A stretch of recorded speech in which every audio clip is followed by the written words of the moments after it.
Hi, my name is Ralph. I would like to share my experience with the law firm of Davis, Saperstein and Salomon. So I had a car accident and was injured and wasn't sure who to go to. And in my business, I was referred to Mark Saperstein by a couple of my clients who said how good he was. From the beginning, Mark and his whole team were just fantastic, always responsive and always keeping me updated on what was going on.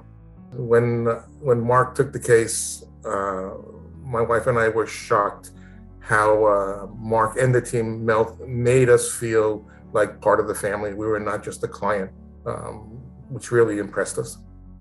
Our insurance company was lowballing us, and if it wasn't for Mark and his consistent insistence on us getting, the full amount, we would not have got.